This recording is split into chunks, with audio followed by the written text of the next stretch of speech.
Hey there, welcome back to Manitic Stringwork. So we're going to start on this project here. So if you watched my last video, you remember that this is a roadside find.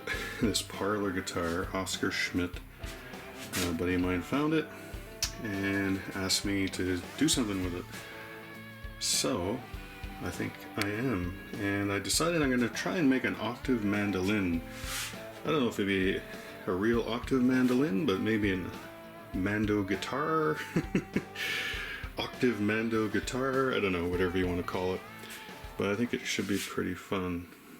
So let's have a good look at this. We'll get started, and obviously the headstock here is the real problem. So when I first got this guitar, and I knew I wasn't really going to be doing anything with it for quite a while, I wanted to make sure that the neck, because there's no string tension on it, stayed relatively straight or flat. And there is a truss rod adjustment in here, and it works just fine. It's a 4mm. So I was able to get my wrench in there and straighten out the fingerboard. Now, I don't have a notched ruler to fit this scale, which is like 22 7/8. So I've got Gibson 24 3/4 and then a Fender 25 1/2 on that side. But if the frets are relatively even, you should be able to use just a nice straight edge like that and put it on top. So when I do this and have a look, the straight edge is touching the frets everywhere except right here when we get down to, we get down to the 16th, 17th frets, which I actually don't mind because that means there's fall away, right? Which is good. And plus you're really not playing much up here anyways. But the rest of this is nice and flat, so that's good. That means the neck has stayed pretty stable. And it's gonna be like this for a while, so that's a good thing. So let's have a look at this headstock. Okay, well, I've turned the guitar around so for filming purposes, but you can see that we have this glue joint, which is maybe construction adhesive, and it's really not set up nicely at all. It doesn't line up. It's a shame. But trying to force this apart, and that is on. It's bending here if I really force it. So I don't think that's going to move. So because I'm going to be modifying this headstock anyways, I think the best idea is I'm going to take these tuners off and I'm going to sand this flush on the front, and then I'm going to try and clean up this joint here as much as I can. Sorry, that's a bad angle. There we go. That's better. And I'm going to clean up this joint. And again, this is just tape residue here. That's nothing else. Clean this up. Maybe reinforce it with a little spline or something. I don't know. We'll see. I'll bend and flex the hell out of it and see if it moves. Okay, let's get these tuners off. What a mess. I gouged out a little bit of that glue to see if it would come out, but I think, whoever re-glued this left the tuners on. And it's really weird. I kind of suspect that's stuck on that washer. Oh yeah. That shouldn't be tight like that. Oh. There's definitely glue. Glue in that joint, so that's probably the reason why it didn't go back together so nicely. Let's see if I have a 10mm. I do.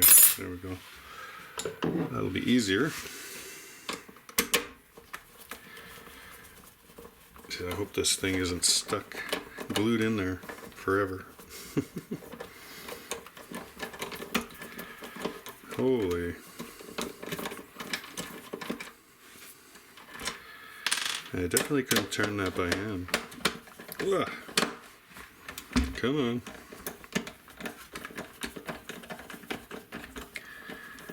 There we go.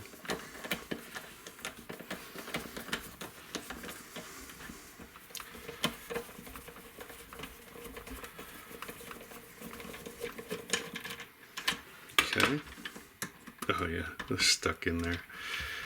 Like the other ones, like I can just turn these by hand, of course.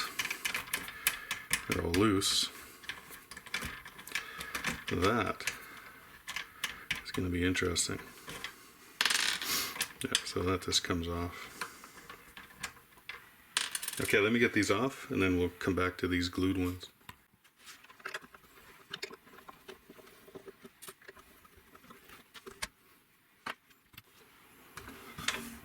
Okay, we're down. Sorry, there's lots of glare going on here, eh? So I've got these tuners out. I've done the screws and so that came out okay. I was worried that they would be glued into the hole. But if I flip it over, those washers are still stuck. Yeah, I'm not so worried about the finish, of course, because wow.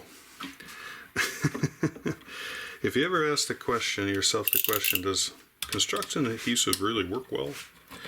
Yeah, it does. There we go. Oh yeah, so that's exactly what I thought. They repaired this joint with the tuners still in there. Look at that. Terrible, eh? Oh well. Okay, so I've got a pile of tuner parts. Now, I would never reuse these tuners because they're not good quality, they're old, don't work well. But I'm going to keep all this stuff because of these little pieces. These little nylon bushing right here. I hope it's in focus. These will dry out, crack, and break on tuners. And if you have a little handful of them around, you can easily replace one when a guitar comes in. The little screws on the top, the rest of this can go away. But I'm going to keep it all. The bushings, the little screws, the washers.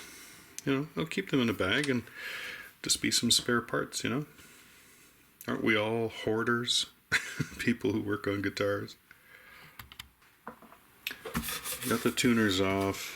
You can see I got a big trench right there. That should have been closed right up, but because they left the tuners in, I couldn't do that. So I'm not going to spend too much time cleaning all this out because I'm going to have to re-drill these and fill them. My plan is to take some thin veneer like this.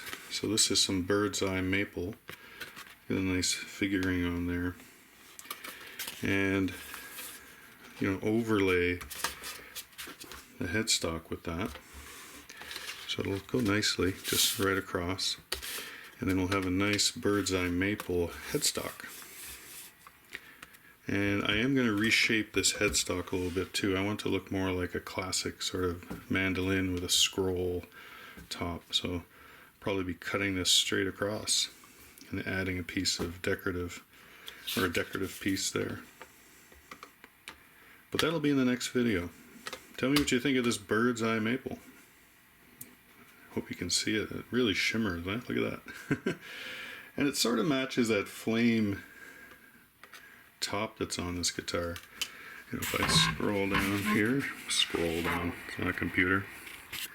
So you can see that nice sort of flame. Now this could just be paper under there, right? It might not be real veneer. I highly suspect it's not, but it looks really cool.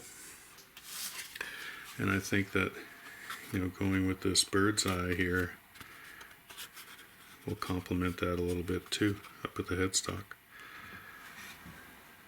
There we go. Okay, so once I sand this down, put on some veneer, I have this red oak veneer too, which I might use on the back because of the color of the back. See, it's different. That might look a little better, Keep the bird's eye on the front. But I've also picked up some mandolin tuners. So here we go. So plug these holes, put the veneer on, and then put these mandolin tuners on. So they look pretty cool. So they're going to go in there. Obviously the other way. But they should work out nicely. Like I said, I'm going to reshape the top of the headstock to look more like have that scroll look type of traditional mandolin.